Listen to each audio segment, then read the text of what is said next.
बसी ये आबादी देश और दुनिया की उन चुनिंदा सबसे पुरानी बस्तियों में शुमार है जो आज भी अपना वजूद रखती है।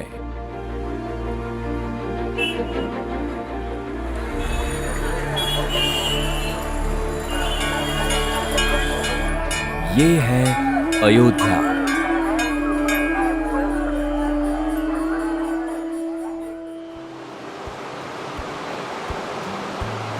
नदी के उस पार उत्तर के तराई वाले इलाकों को जोड़ते रेलवे और रोड ब्रिज हैं। पश्चिम से पूरब बहती घाघरा यानी सरयू के किनारे बसी अयोध्या की पहचान त्रेता युग में हुए भगवान श्री राम की नगरी रही है। वही राम जिनके पास हनुमान सरीखे कार्यपालक और भरोसेमंद सेवक थे। पर आपने कभी सोचा है कि हमारे देश की कार्यपालिका के हनुमान कौन हैं? चाहे जनता हो या सरकार, पहला सवाल यही होता है, जिले का कलेक्टर कौन है?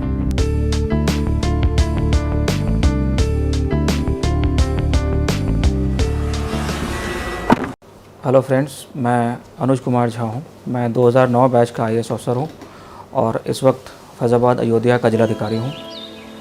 ये शानदार इमारत अयोध्या की कलेक्टर कोठी है, जिसकी भव्यता अगर डीएम की प्रशासनिक शक्तियों की प्रतीक है तो हवेली की बेदाग सफेदी किसी डीएम के कामकाज को लेकर आम लोगों की उम्मीदों की।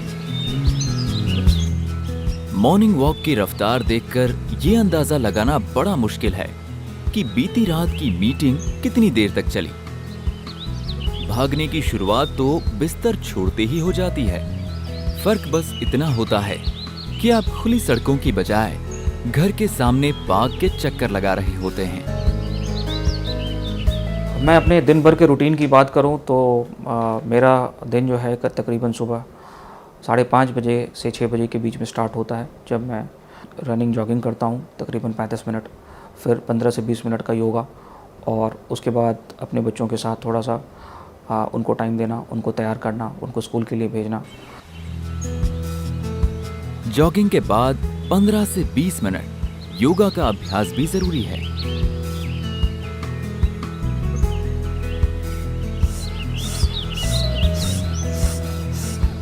खासकर उनके लिए जो इसमें यकीन रखते हैं।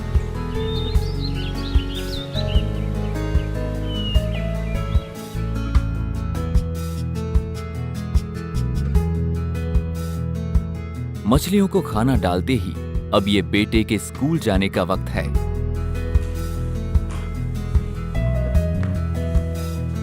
और बतौर पिता आप इस जिम्मेदारी से कैसे बच सकते हैं?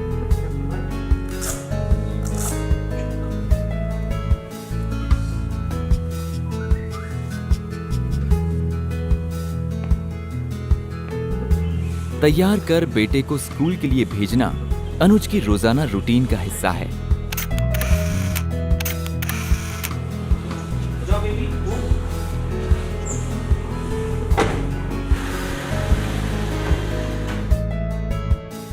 अभी तक ड्राइंग रूम की टेबल पर अखबार पहुंच चुके होते हैं।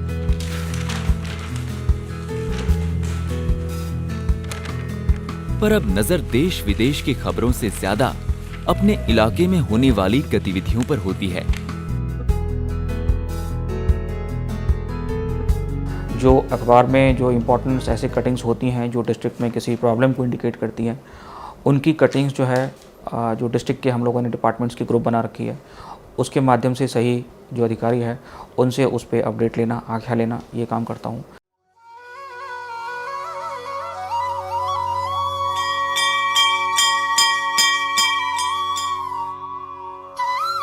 ईश्वर को मानने वाले दूसरे आम लोगों की तरह अनुज भी मंदिर जाते हैं, जो आवास परिसर का ही एक हिस्सा है।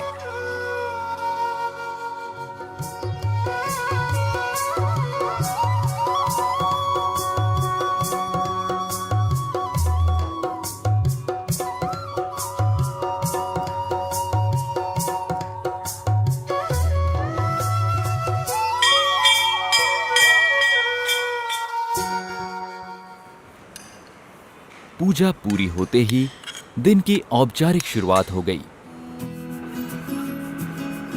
ब्रेकफास्ट के फौरन बाद वो निकल पड़ते हैं जिले के कलेक्टर के काम निपटाने।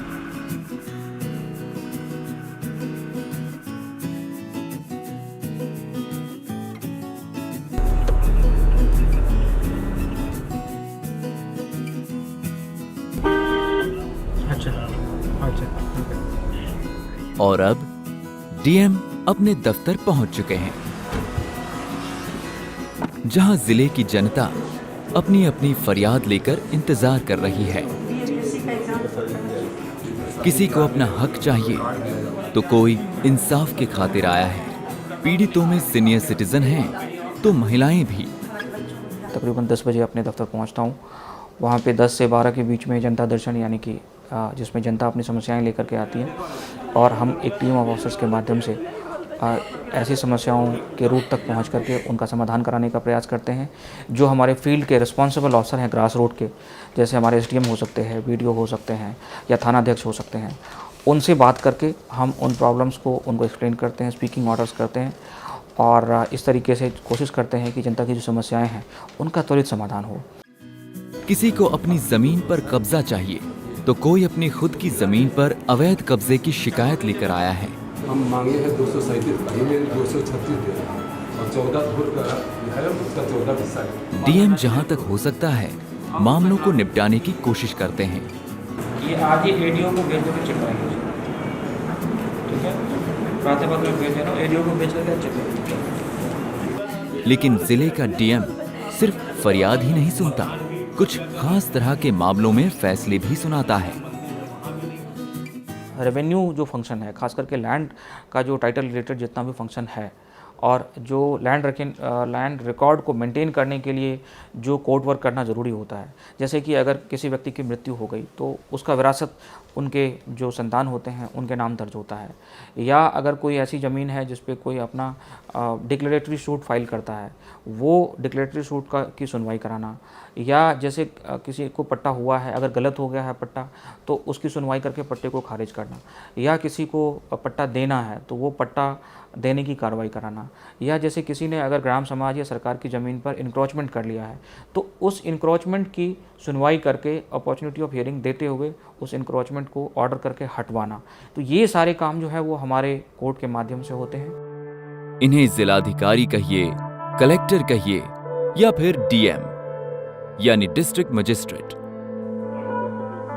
शख्सियत एक ही होती है, सिर्फ किरदार बदल जाते हैं। अगर डिस्ट्रिक्ट मैजिस्ट्रेट या कलेक्टर या डिप्टी कमिश्नर, जैसा कि इस पोस्ट को अलग अलग स्टेट में जानते हैं जिस नामों से, इनके हम अधिकारों की और कर्तव्यों की बात करें तो बेसिकली 3 तरह की ड्यूटीज़ डिस्ट्रिक्ट मैजिस्ट्रेट्स की होती है। सबसे पहले मैजिस्ट्रेट में जो है आपकी लॉ एंड ऑर्डर संबंधी सबसे प्राइमरी रिस्पॉन्सिबिलिटी होती है कि पूरे ज़िले की कानून व्यवस्था के आप इंचार्ज हो। इवन जो पुलिस सिस्टम है उसका जो फॉर्मल हेड है वो डिस्ट्रिक्ट मैजिस्ट्रेट होता है। तो आपको लगातार कानून व्यवस्था पर नज़र रखनी रहती है। पूरे ज़िले में कौन सी इवेंट्स हो रही हैं या ऐसा कोई प्रोटेस्ट हो रहा है, कोई डिमॉन्स्ट्रेशन हो रहा है तो उसकी एडवांस सूचना भी मिलती है, या कई बार रियल टाइम भी आपको सूचना आती है कहीं कोई समस्या होती है। नमस्कार सिंह साहब, नाम बताइए। कोई एक्सीडेंट हो रहा है या कहीं कोई ऐसी आग लग गया, कोई इस तरह की कोई घटना हो गई, इन सभी घटनाओं पर आपको अपनी नज़र बनाए रखनी होती है और उनका रियल टाइम में उनका सॉल्यूशन करना रहता है। कई बार ह्यूज गैदरिंग्स होती हैं ज़िले में, जैसे पॉलिटिकल पार्टीज़ की मीटिंग्स होती हैं या कोई दूसरे जो बड़े ऑर्गेनाइजेशंस हैं वो एजिटेट होकर के कोई डिमॉन्स्ट्रेशन करती हैं, तो उनके लिए पूरी आपको तैयारी जो है वो करनी पड़ती है सो दैट कि कहीं कोई समस्या ना आए। कानून व्यवस्था कायम रखने का काम हो या फिर चुनाव कराने की चुनौती, विकास की योजनाओं को लागू करना उनका काम है, तो आम जनता को उनके अधिकारों को लेकर जागरूक करना कर्तव्य। कैसे भी कर दिया है तो खारिज करने का पावर हमारे पास नहीं होगा। तकरीबन 50 के करीब डिपार्टमेंट हैं जो ज़िले में फंक्शनल होती हैं और इन सब का कोऑर्डिनेटिंग हेड जो है वो डिस्ट्रिक्ट मैजिस्ट्रेट होते हैं।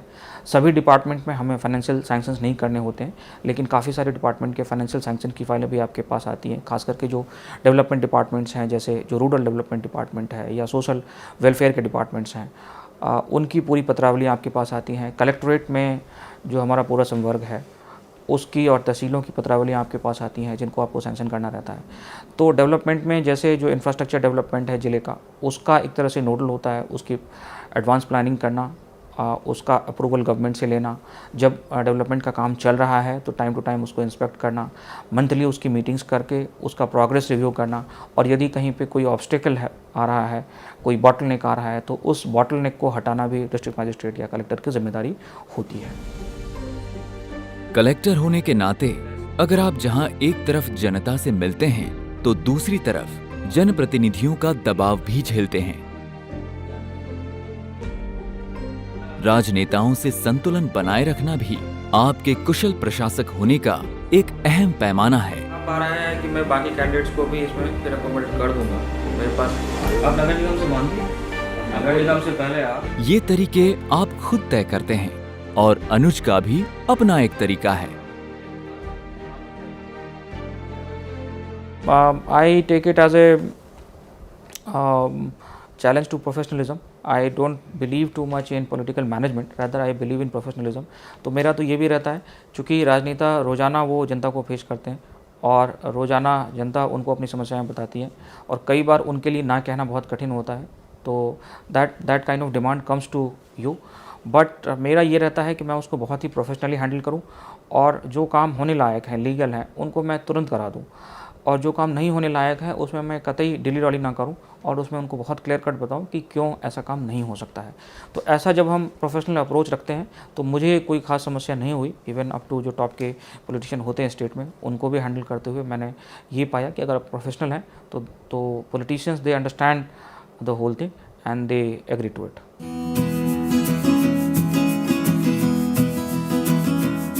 फर्स्ट हाफ के अपने सारे काम निपटाकर अनुज लंच के लिए आवास लौटते हैं, लेकिन थोड़ी देर के लिए।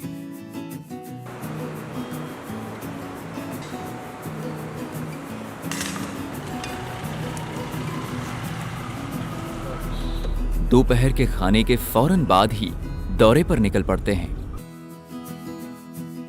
फिलहाल उनकी गाड़ी राजकीय इंटर कॉलेज की ओर जा रही है, जहां एक समारोह में उनका इंतजार हो रहा है।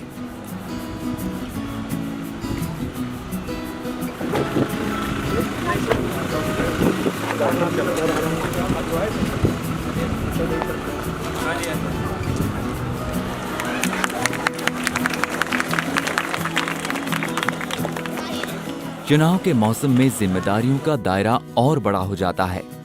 डीएम साहब इस महिला मतदाता जागरूकता अभियान में शामिल होकर समाज की अगली पीढ़ी की हौसला अफजाई करते हैं। वैसे भी देश की लोकतांत्रिक व्यवस्था को मजबूती देने वाली हर मुहिम का हिस्सा होना उनके नैतिक कर्तव्यों में शामिल है।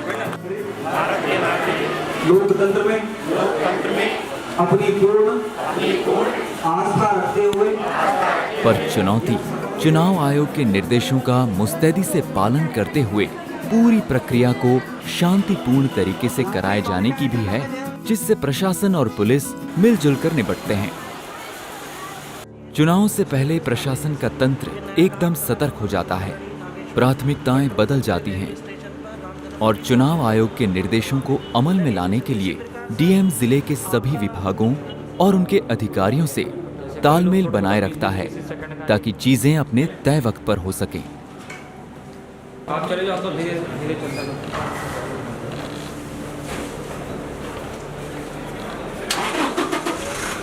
इलेक्शन का जो हर काम होता है वो एक क्लॉकवर्क की भांति होता है। कहने का मतलब जिस दिन नॉमिनेशन होना है उसी दिन हो सकता है, जिस दिन स्क्रूटनी होना है उसका एक नियत टाइम है, जिस दिन विड्रॉल होना है उसी दिन हो सकता है, या जब पार्टियां भेजनी है तो एक नियत टाइम पे उसको पार्टियों को निश्चित रूप से अपने जो है डेजिग्नेटेड बूथ तक पहुंचना होता है। लाइक वाइज जो स्टार्ट ऑफ पोल है वो बिल्कुल टाइमली फंक्शन है। तो ऐसे जितने भी काम डीएम्स का होता है वो सब जो है एक क्लॉकवर्क के हिसाब से होता है, उनको समय पर ही अपना काम करना होता है। अब रुख अयोध्या के घाटों की ओर का है, जहां निर्माण का कार्य चल रहा है।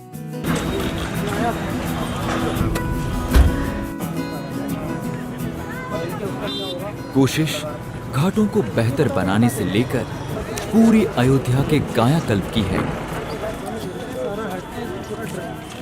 पूरा वाटर सप्लाई चलेगी। वैसे दिन ढलते ही घाटों की रौनक बदल जाती है।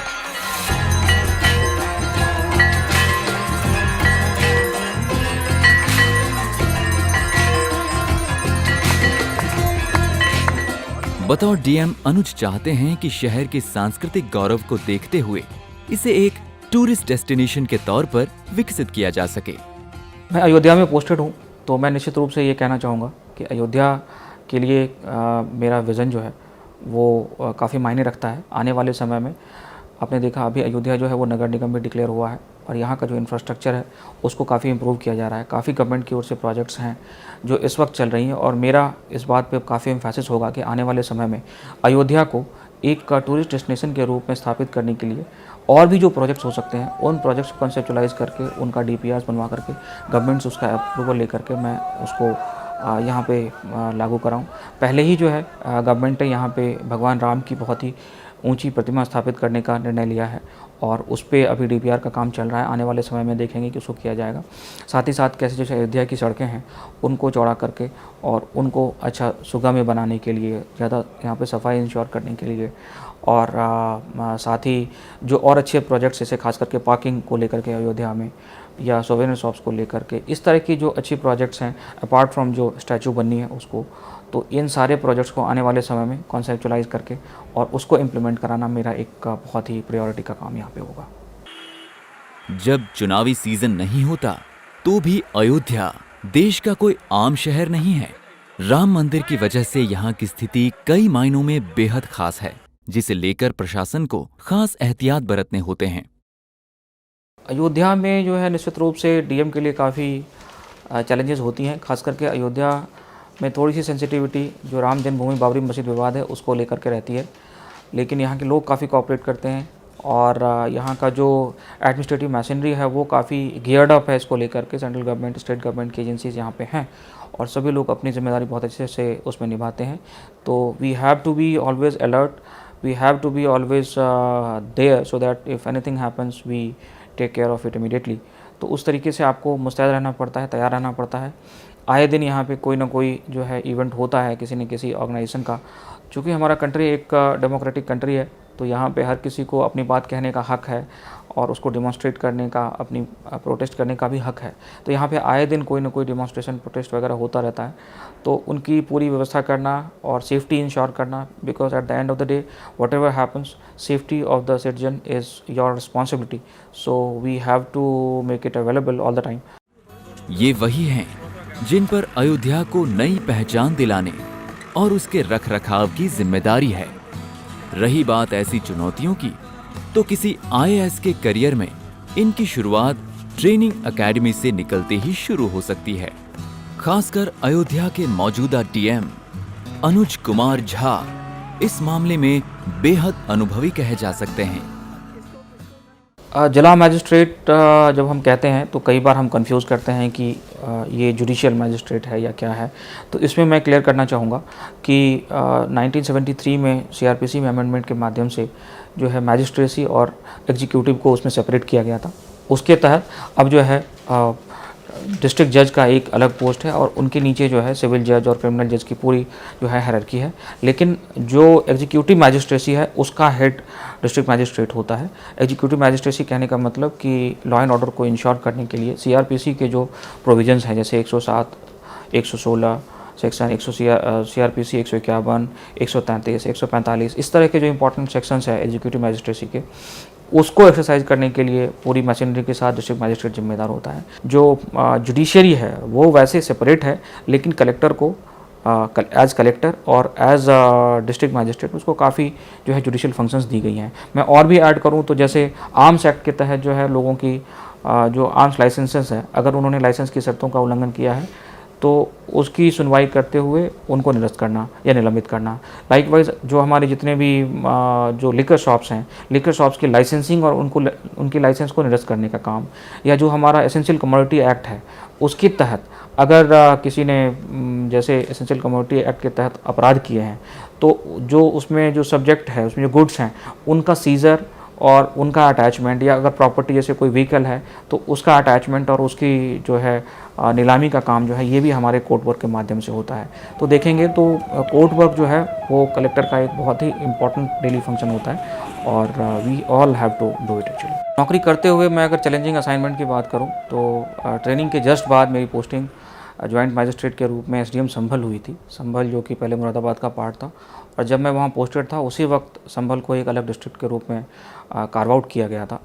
और जैसे ही वो कार्व आउट हुआ था तो उसके हेडक्वार्टर को लेकर के बहुत वहाँ पे कंट्रोवर्सी हुई थी कि उसका हेडक्वार्टर संभल में स्थापित हो गया, चंदौसी में।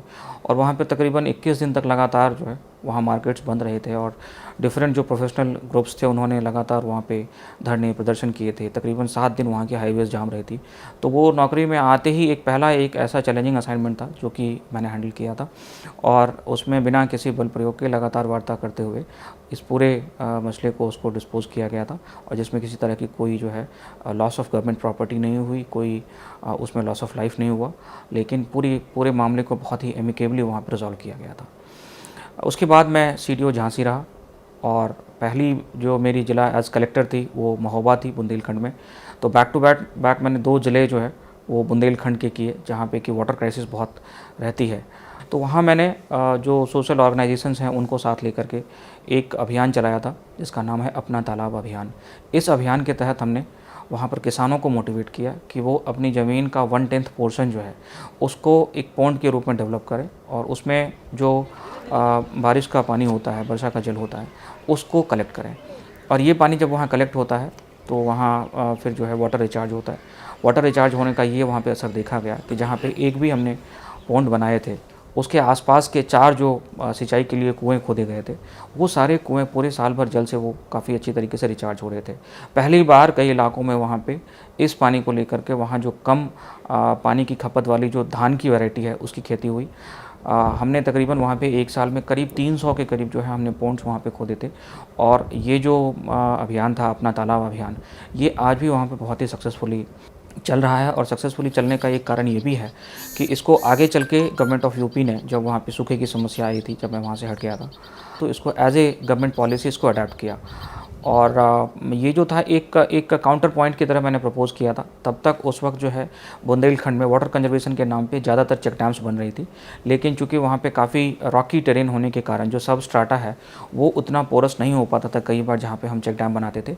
तो इसको देखते हुए मैंने इसको कंसेप्चुलाइज़ किया था जो हमारे जो वाटर सेक्टर में काम करने वाले NGOs थे उनके साथ, कि हम अगर जहाँ पे खेती होती है, जहाँ मिट्टी का अच्छा डेप्थ है, अगर वहाँ पर हम पॉन्ड बनाते हैं तो वहाँ पे रिचार्ज होने की संभावना ज़्यादा रहेगी। और ये काफ़ी सक्सेसफुल हुआ। बाद में गवर्नमेंट ने इसको सब्सिडी दे कर के भी फार्म पॉन्ड स्कीम के रूप में इसको अडॉप्ट किया, और पूरे बुंदेलखंड में हज़ारों तालाब जो है इस तरह की बनी है, जो कि आज एक बहुत ही अच्छा ऑप्शन के रूप में वहाँ पे मौजूद है। बतौर DM उनका मानना है कि खामियों की पहचान कर एक सिस्टमैटिक रोड मैप के जरिए हालात सुधारे जा सकते हैं। मिसाल के तौर पर स्कूली शिक्षा के स्तर में सुधार को लेकर उनका प्रयोग काफी हद तक सफल रहा। कन्नौज में मैंने जो मैंने सेक्टर चूज़ करके काम किया था वो था एजुकेशन। और एजुकेशन में वहाँ पे खास करके एक ज़्यादा समस्या थी कि ज़्यादातर जो शिक्षक थे वहाँ के वो अप एंड डाउन करते थे कानपुर से, वो कन्नौज में कम रहते थे। तो जो टीचर की अटेंडेंस थी वो कम हो पा रही थी, और इसके कारण से बच्चों का जो लर्निंग लेवल था वो इम्प्रूव नहीं हो रहा था। तो इसको मैंने पूरा सस्टेन किया। तकरीबन 1.5 साल मैंने इस प्रोजेक्ट पे वहाँ पे काम किया, जिसमें मैंने एक SMS based attendance monitoring system बनाई। और हमने हमारे कुछ जो अच्छे मित्र थे, जो टेक्निकल नो हाउ जिनकी अच्छी थी, उनको साथ लेकर के, और ये SMS बेस्ड जो अटेंडेंस मॉनिटरिंग थी उसमें प्रत्येक टीचर का अटेंडेंस जो है हेड टीचर सुबह SMS के माध्यम से भेजता था। और इसमें ज़्यादा इम्फेसिस जो था हमारा टीचर्स को मोटिवेशन पे था कि जो हमारा क्लाइंटेल है, जो गरीब वर्ग के बच्चे हमारे विद्यालयों में आते हैं, उनको अगर हम कुछ लर्निंग लेवल दे सकें अच्छा, तो ये एक बहुत ही अच्छा काम होगा, एक पुण्य का काम होगा। इस तरीके से उनको मोटिवेट करके हमने ये प्रोग्राम वहाँ पे चलाया, और इसका असर ये हुआ तकरीबन 1 साल तक ये प्रोग्राम जब हमने सस्टेनेबल ढंग से किया तो वहाँ एक बहुत ही आश्चर्यजनक रूप से वहाँ के बच्चों की लर्निंग लेवल जो है वो बढ़ी। और हमने जो उसमें बेस्ट परफॉर्मिंग टीचर्स थे उनके लिए हमने जिला शिक्षक सम्मान की भी स्थापना की, और समय समय पे जैसे 26 जनवरी, 15 अगस्त या टीचर्स डे पे ऐसे अच्छा करने वाले शिक्षकों को भी हमने वहाँ पे पुरस्कृत करना प्रारंभ किया था। आती जाती इन फाइलों का क्या है, दफ्तर हो या गाड़ी, इक्का दुक्का तो कभी भी दस्तखत के लिए आपके सामने आ सकती हैं। जब शाम को घर लौटते हैं तो कैंप ऑफिस की टेबल पर इनकी पूरी थाक पड़ी होती है, और हर एक से बारी बारी निपटना होता है। फाइलों से छूटे तो बच्चों से मिले, सुबह के बाद बच्चों से मुलाकात का वक्त यही मिलता है, उनके साथ बातें करने का, उनके साथ खेलने का। एक पति और पिता के तौर पर ये रोल भी बेहद अहम है। खासकर अनुज कैसे भूल सकते हैं कि एक पिता की एक छोटी सी नसीहत ना सिर्फ जिंदगी में बड़ी कामयाबी हासिल कराती है, बल्कि आपको सबसे अलग और सबसे पहली लाइन में खड़ी कर देती है। अनुज मैथिली का ऑप्शनल रखकर आईएएस बनने वाले देश के पहले शख्स हैं। मैंने आईएएस का एग्ज़ाम लिखा था तो उस वक्त मेंस के लिए आपको 2 सब्जेक्ट लेना होता था। मेरा फर्स्ट सब्जेक्ट पब्लिक एडमिनिस्ट्रेशन हुआ करता था और दूसरा सब्जेक्ट मेरा मैथिली लिटरेचर हुआ करता था।